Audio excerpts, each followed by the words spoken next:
You solemnly swear to tell the truth? Earlier this month, former FBI Director James Comey testified that, at least until he was fired in May, President Trump was not a target of the probe into Russian election meddling. There is not a counterintelligence investigation of Mr. Trump. To this day, no evidence has been made public tying Trump personally to Russian cyber espionage.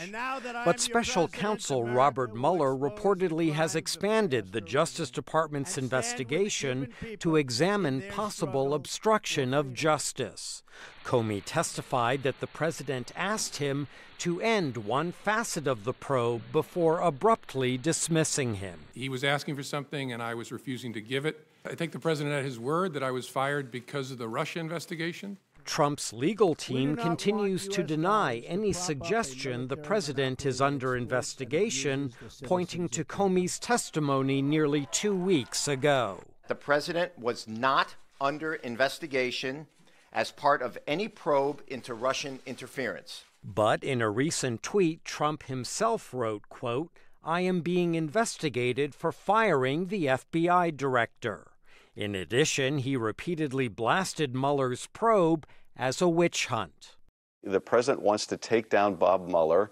His lawyer wants to take down Bob Mueller. And the question is why?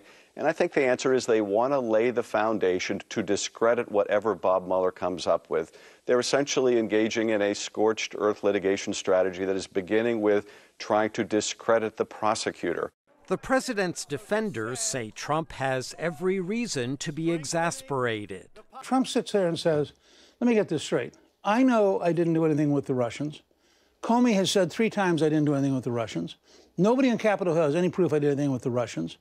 And now I get an independent counsel who's going to mess up at least the next year at a minimum. Only Mueller knows for sure where he intends to take the Russia investigation. And he will not speak publicly until the probe is concluded, months or even a year or more from now. Michael Bowman, VOA News, Washington. Independent inspectors general and Congress.